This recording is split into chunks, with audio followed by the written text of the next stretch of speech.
March 2015 edition of Healthcare on the Air, the program brought to you by the Metro New York Healthcare for All campaign.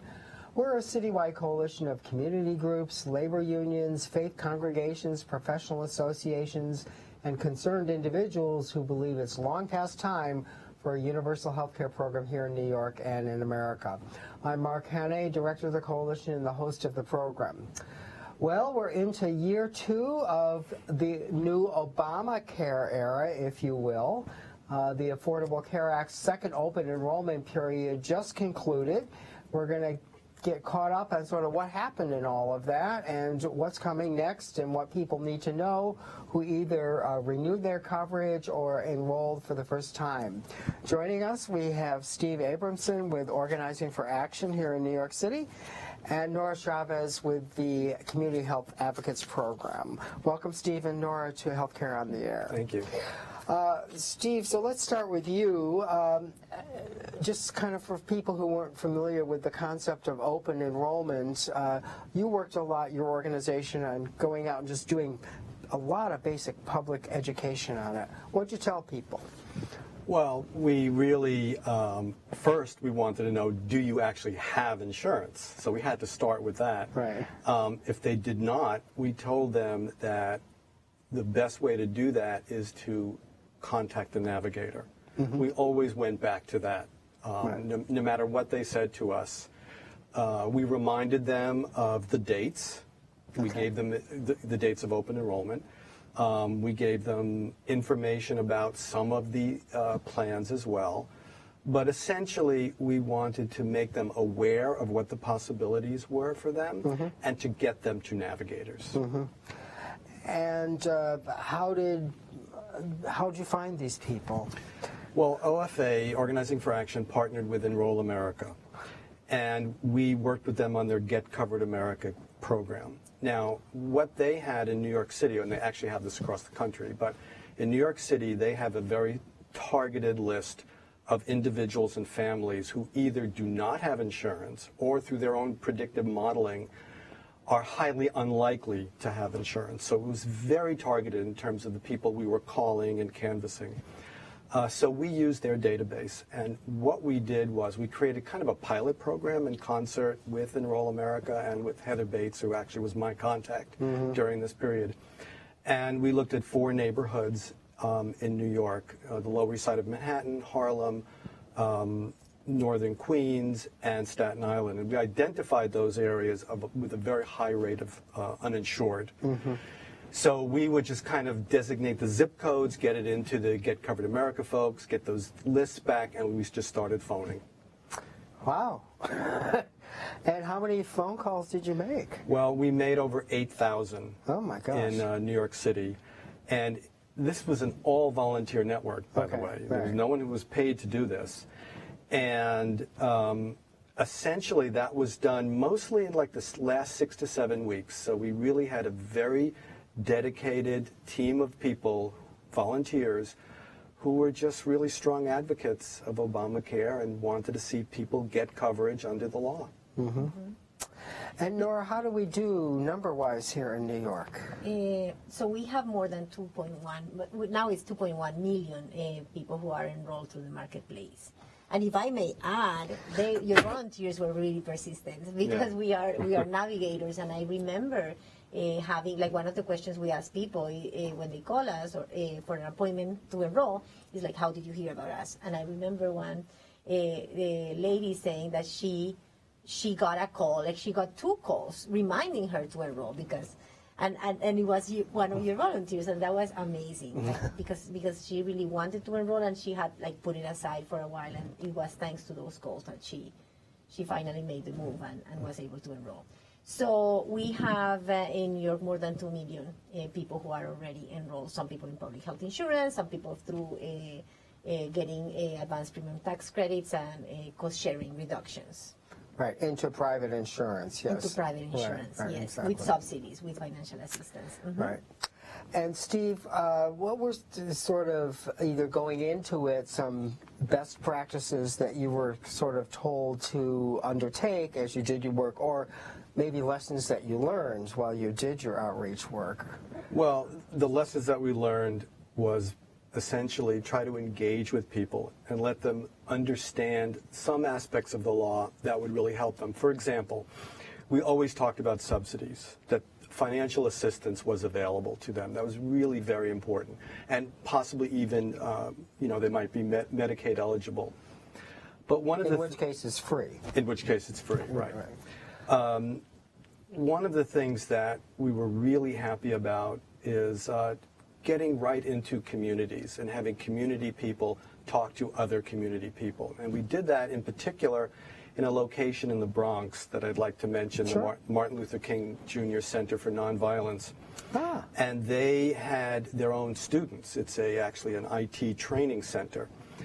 And we were there 3 different times, and we had about 25 to 30 people each time making phone calls. And they had a script to follow, and we wanted to make sure that they did get some of the points across, but then we let them just go.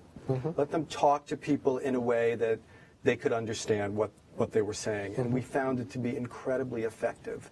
We had, just from that location alone, close to 3,000 phone calls that were made on 3 separate occasions. And then we followed that up with enrollment events. So we also had navigators and certified application counselors as well coming a couple of days later. And that was just really, really exciting to see that. And I really learned something from that. And I think, I don't want to jump too far ahead, but for Open Enrollment 3, I think that's one of the things that we're really going to try to emphasize is get into communities where there's a high number of uninsured and get their own neighbors and friends and families to be calling within their own area. And I think that is going to be, I'm looking forward to that being very effective. Because there's nothing more effective really than kind of local word of mouth. You know someone who recommends something or Right, exactly. urges you to do it. Did you have much of a problem sort of convincing people that it was important to get insurance coverage in place? One of the things, part of Enroll America's program is that you call people multiple times. So if you get up to like 4 phone calls or 4 canvassing events with them, the likelihood of them getting insurance is higher. So when we were doing follow-up calls, we found these were people who were fairly savvy about it. We didn't really have to convince them. They were more like, well, let me get you to a navigator or a CAC that's in your area, and we'll recommend that you do that. Call the 1-800 number. Here's the website if you want to get on the website.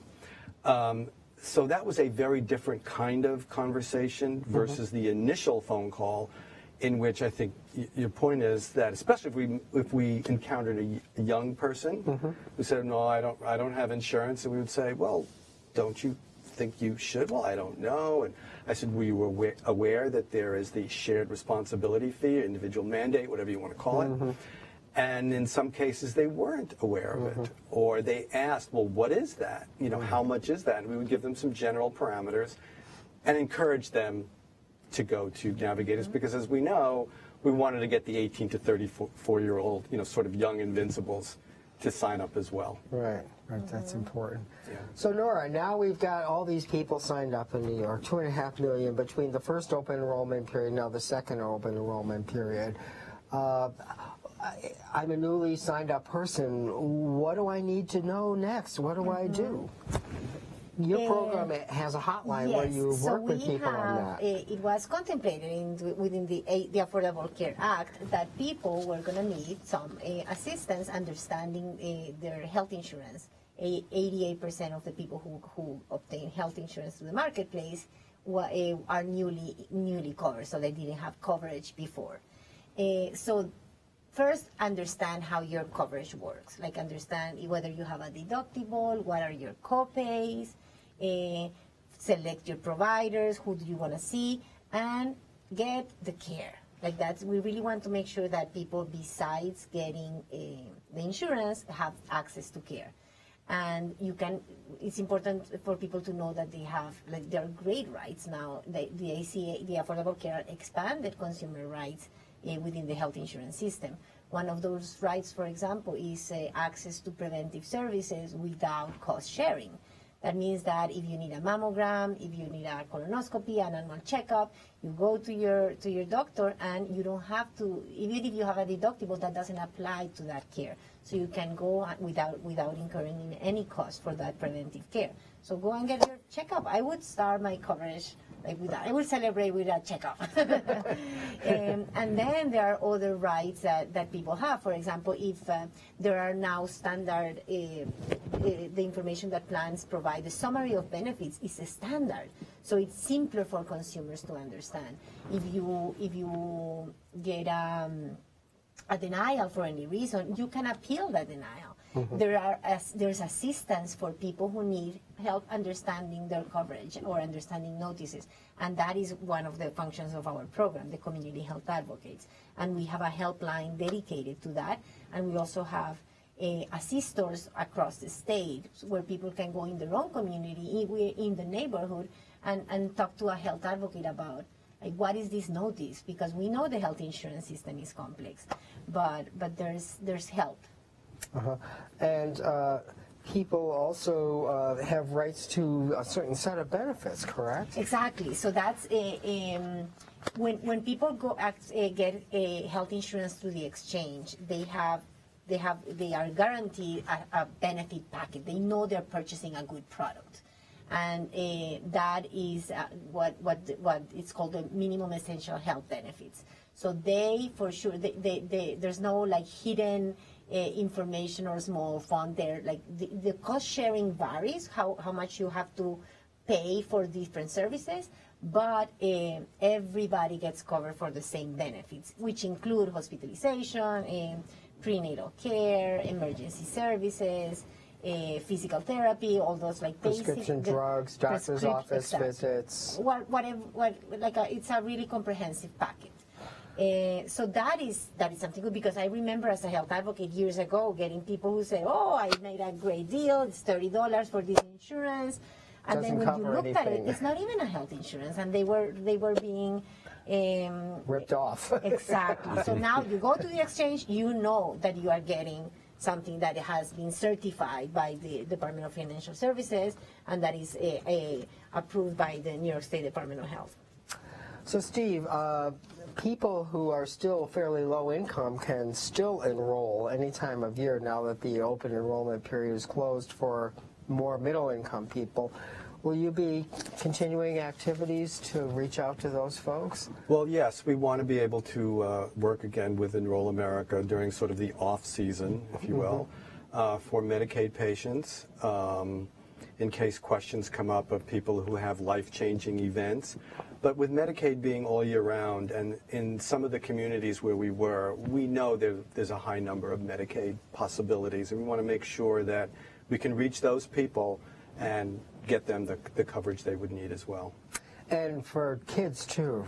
CHIP, yes, yeah. Exactly, right. That's something we always emphasize with people as well, because there were some cases where we may have been talking to undocumented immigrants, and we were careful to note to them that CHIP was a possibility for them, for their children. For all kids in New York. For all kids in New York. Regardless of the regardless of where they're coming. That was the one that came to mind to us fairly early on. And that eligibility goes fairly high up into middle income levels for families to get the kids on CHIP, and it's cheap. Yeah. Yeah. And we have to praise New York State for their decision to include as one of the programs that people who go to the exchange are screened for the emergency Medicaid. So people who are undocumented can also be, they are not going to get full insurance, but they can also be pre-screened, and if they are low income, they can get a pre-certified for coverage through Medicaid in case of an emergency. In which case, if they have a medical emergency, they can go to any emergency room and so forth and get seen and treated, and that care that's provided in that particular situation is covered. Yeah. And they don't have to worry about, filling out a form while they're lying on the gurney in the ER hallway or something like that. Yeah. So, yeah, that's really good that we've gone ahead and done that. Nora, one other thing that we should probably mention is that it's tax season now, and we're all having to fill out the forms. And one of the things, Steve, you mentioned there's this new personal responsibility requirement, which means that unless we have coverage from a job, either ourselves directly or a family member, or we qualify for a public program, if we don't have access to either of those things, then we have to carry health insurance directly for ourselves and our family members. And if you don't do that, then you pay an additional tax come tax time. So there's going to, as we look at the tax forms for this year, since the requirements started for last year, and I'm getting a little complicated here, we have to say on these new tax forms what happened for us and our families in 2014. Did we have employer coverage? Were we exempt and so forth? Explain just some of the basics for that. I know this can get complicated pretty quickly. So people have, when they file their taxes, they have to attest of as whether they had coverage, or if they or they can claim that they had an exemption, right? And the good thing is that if they are responsible for if they have a penalty and they were not aware of it, and they just suddenly realize that oops, you better have insurance. The state of in New York State, they're going to have a special enrollment period. So although the open enrollment period ended, now starting March 1st, they have until the end of April to still go and get coverage. Now something we have seen, but it's through when they file their taxes. And now there's a helpline also. There's our helpline also provides assistance. So if someone has questions related to whether they have a penalty or they are exempt, they can call our number, which is 1-888-614-5400. Should I just repeat that again slowly for people? 1-888-614-5400. Okay, and we'll run that number down again toward the end of the program. People want to write that down. So just to be clear about this then, if for some reason, if I was uninsured in 2014 and now I have to pay this additional tax, I'm filling out my form, and I go, oh my gosh, I didn't realize it, and I'm still uninsured now, I haven't yet got coverage, I have this now special opportunity before April 30th to sign up for coverage, so come next year when I file my taxes, I won't have to pay this additional tax. Is kind of how it works. Yeah. Right. And something like going back to this, to what I've seen as navigator and as a health advocate is that people who didn't seek insurance in the first place, it wasn't necessarily because of, maybe people didn't know, but it wasn't necessarily because they thought they didn't need it, but they didn't know it was affordable. Like the mindset was like, insurance is too expensive. So if that's what is keeping people distant from applying for coverage, I think like it's important to get the message that now there's help, now there's financial assistance, and you might be able to get either free insurance or low cost. And Steve, you mentioned this a little bit before in your outreach. How much did that come up, and how much did you have to kind of reinforce that message? And how important was it, I guess? It was really important because he certainly wanted to get those young folks to have health insurance. And it would come up because in the list we would often get full families. So the first person we would call might be the son or daughter, and we would start with them. Well, do you have insurance? Right. Does the family have insurance? And if they were a young person, we would remind them that there is a fee, and we were using the 2014 example, which was $95 or 1% of your adjusted gross income, and in some cases that was a bit of an eye-opener to them. They really were not aware of it. So it came up more often than we actually thought it would when we started making these phone calls. So once you kind of got past that sort of you have to pay an additional tax, then the next thing would be a conversation about, well, you could get financial assistance potential. Well, yes, and then we would emphasize to them the importance of having insurance. because we said young people get sick, young people get hurt. I said, do you play basketball? Do you have a sport? You could get hurt. Right. Do you drive a car? You could get hurt, and you'll need that coverage at the moment that you'll need it, and you won't have it. Right. So we really emphasize that, and then we emphasize, yes, you could be available for subsidies. We didn't want to make any commitments. No, promises, of course, right? And we just wanted to make sure they got to a navigator or a CAC, and then they could figure that out. And we would tell them, once you sit down with the navigator, you'll be able to know pretty much right there if you're eligible for financial assistance. Yeah, and then you have to figure all that out in terms of exactly how much, but those are kind of the Right. details. Right. Yeah. So, well, either one of you, whoever wants to take it, we do have an opportunity for people to have these special life events at any time during the year.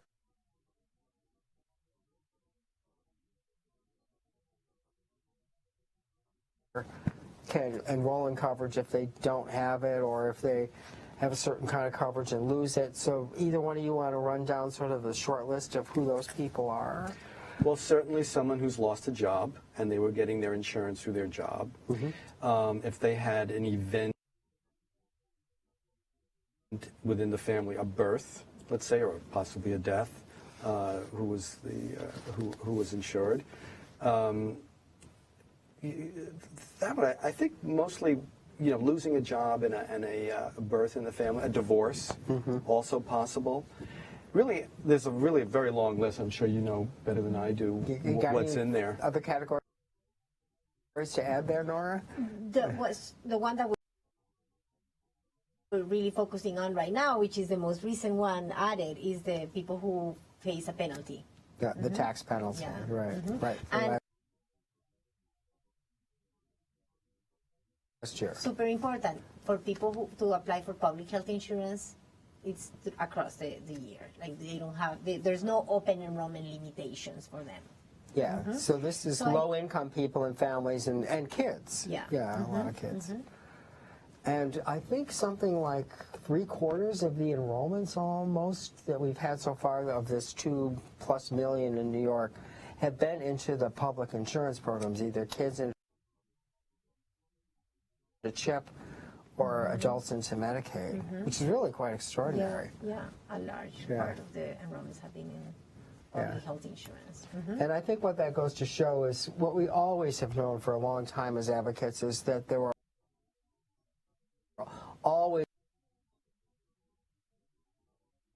a lot of people out there, particularly low-income people, that for whatever reason were uninsured and either never got into Medicaid or were on it and fell out of the program and never got back on, et cetera. Also, the old Medicaid process used to be quite cumbersome and difficult to get in, and now they've streamlined a lot of it.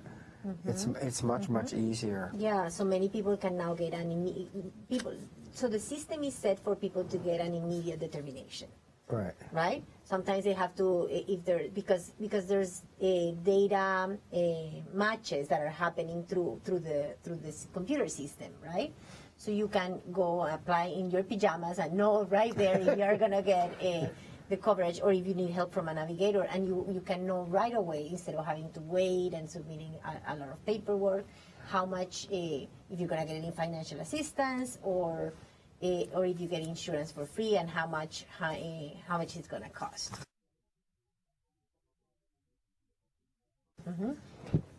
Steve, when you did your outreach work, were there different kinds of people or populations that you talked to where you sort of learned that these kind of messages work better with I know you've talked about young adults, this idea of informing them, really, that there was this potential additional tax they might be on the hook for if they didn't carry insurance. That was a real motivator for those folks. What about other kinds of people? Were there differences in different communities or economic groups or that you saw? Actually, I think there was a kind of a commonality in the sort of what we called the underserved communities, that we were hearing a lot of the same things over and over. I don't think there was a real differentiation between someone in Staten Island versus someone in Queens necessarily, and we hit all 5 boroughs. So we didn't necessarily find that, but we were able to engage with people to get them to understand why they needed this, who could help them with this, the fact that there were subsidies, that there was financial assistance. And for some folks, that was an eye-opener, because a lot of them were not aware of what the possibilities were for them. I also did some presentations at some churches, and we went over some of the numbers. And I would just say, for example, family of 4, this is the number where you could qualify for Medicaid. Here's the number where you could qualify for a subsidy. And you could tell they were listening very carefully to that kind of message. So when they got that kind of specific information, I think that was a motivator as well, that yes, I can go ahead and do this. Right. Beyond the financial concerns, when you're talking about people about why it's important to have insurance, what were sort of some of the things that resonated with people? Well, I think, as you had said, the fact that preventive care was available for free, checkups, getting your blood pressure measured, getting your cholesterol measured, all these things for preventive care. We tried to emphasize in some of our conversations that don't wait till you have an injury or an illness and then go to the emergency room. You now have an opportunity to get to know a healthcare professional, to get to know a doctor who gets to know you, and you can start a more healthy lifestyle to prevent an illness from occurring in the family. So I think that was something that they really needed to hear, and it kind of enjoyed hearing, actually. And Nora, from your perspective? I have my favorite ACA protection is the elimination of the dollar caps for services and the maximum out-of-pocket cost. So the fact that if you have insurance, there's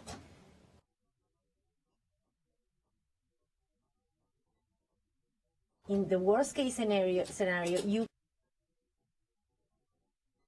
you can anticipate what is going to be your maximum responsibility within a year, no matter how sick you get. Like, there is a limit of how much you are expected to pay, and after that, your insurance has to cover everything that all the essential health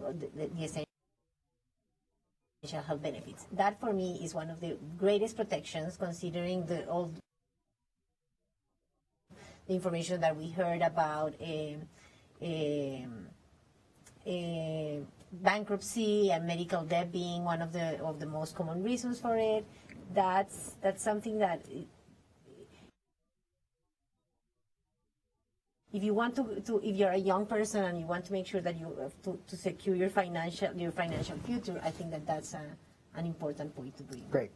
Well, we've come to the end of our program. We've been talking in this month's program about